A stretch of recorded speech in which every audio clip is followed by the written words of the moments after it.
हाय, मैं हूँ डॉक्टर प्रगति और आज मैं तुमसे एक बहुत ही सेंसिटिव टॉपिक के बारे में बात करना चाहती हूँ। पता है मैंने क्या देखा है?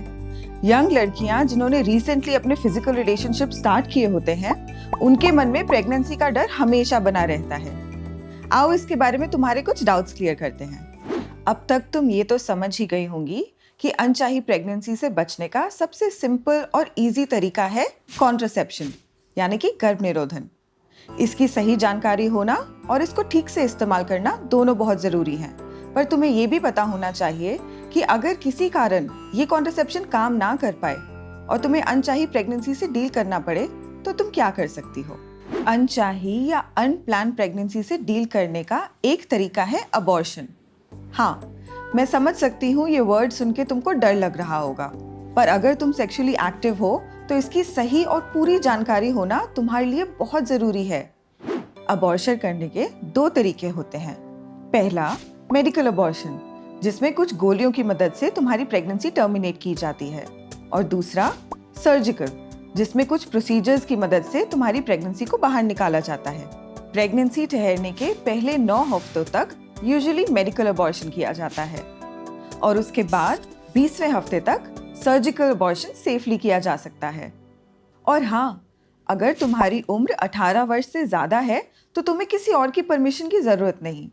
तुम अपनी सहमति और एक डॉक्टर के अप्रूवल से अबॉर्शन करवा सकती हो। पर हाँ, अगर तुम्हारी उम्र 18 वर्ष से कम है तो तुम्हें डॉक्टर और अपनी सहमति के साथ साथ एक गार्जियन की सहमति की भी ज़रूरत होगी। आज के एपिसोड में मैं गोलियों से करे जाने वाले अबॉर्शन के बारे में तुम्हारे कुछ कॉमन सवालों के जवाब दूंगी। तो आ जाओ छाजा पर और सुनो डॉक्टर प्रगति की।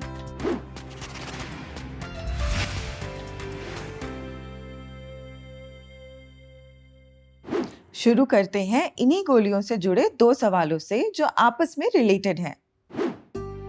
अबॉर्शन के लिए जो गोलियां आती हैं वो होती क्या हैं? और ये गोलियां काम कैसे करती हैं? ये गोलियां बेसिकली तुम्हारी प्रेगनेंसी को आगे बढ़ने से रोकती हैं। इनसे तुम्हारी बच्चेदानी में कुछ कॉन्ट्रैक्शंस होती हैं, जिससे ब्लीडिंग होने के साथ साथ तुम्हारा प्रेगनेंसी भी बाहर निकल आता है।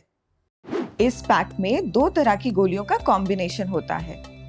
पहले टाइप की गोली को ओरली यानी कि पानी के साथ निगल लिया जाता है और दूसरी गोली को या तो ओरली लिया जा सकता है या फिर वेजाइनली रखा जा सकता है।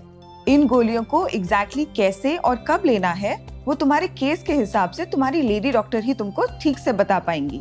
ब्लीडिंग पहली गोली लेने के 4 से 6 घंटे में शुरू हो जाती है और ये 2 हफ्तों तक भी चल सकती है। शुरुआत के दिनों में हो सकता है ये ब्लीडिंग तुम्हारे पीरियड्स की ब्लीडिंग से ज्यादा हैवी हो, पर घबराने की बात नहीं, ये नॉर्मल है।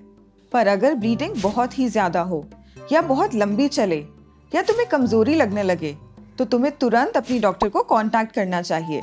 ये गोलियां काम कैसे करती हैं वो तो तुम अब समझ ही गई होंगी, पर हर गोली की तरह इनको लेने का भी एक सही और सेफ तरीका होता है। नेक्स्ट क्वेश्चन जो तुमने पूछा है वो उसी से रिलेटेड है। क्या ये गोलियां लेने के लिए डॉक्टर के पास जाना जरूरी है? ये गोलियां मैं खुद से नहीं ले सकती क्या? इसका जवाब बहुत सीधा है, नहीं। ये गोलियां अपने आप कभी नहीं लेनी चाहिए। अगर तुम्हारा केमिस्ट तुमसे कहे भी कि वो बिना प्रिस्क्रिप्शन या डॉक्टर की पर्ची के तुम्हें ये दवाइयां देने को तैयार है, तब भी तुमको उसकी बात नहीं माननी चाहिए। डॉक्टर का चेकअप और अप्रूवल बहुत जरूरी है।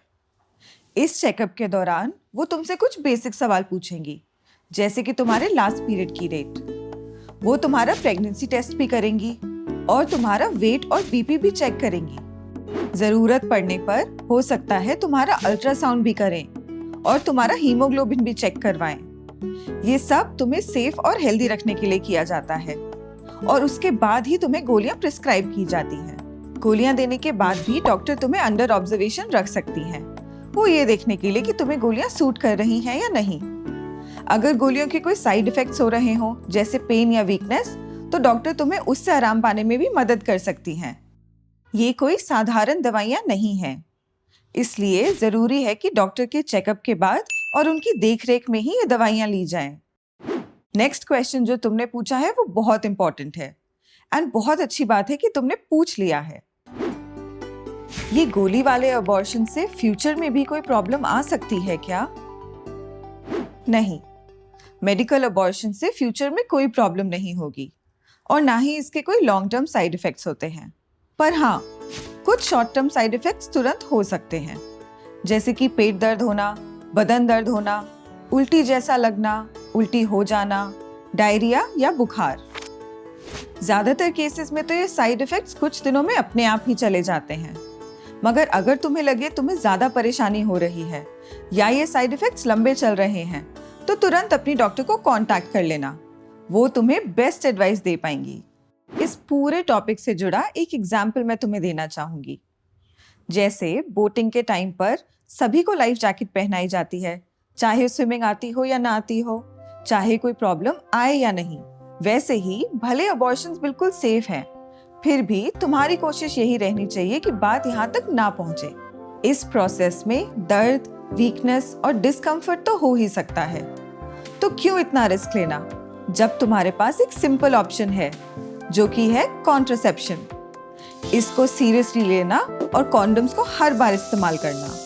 तो बस अपनी हेल्थ और सेफ्टी का ध्यान रखना, और जो भी सवाल आए हमसे जरूर पूछ लेना। फिर मिलते हैं, बाय। हेल्थ और सेफ्टी से जुड़ी और वीडियोस देखने के लिए यहाँ क्लिक करो और लाइक, शेयर एंड सब्सक्राइब करो छाजा के चैनल को।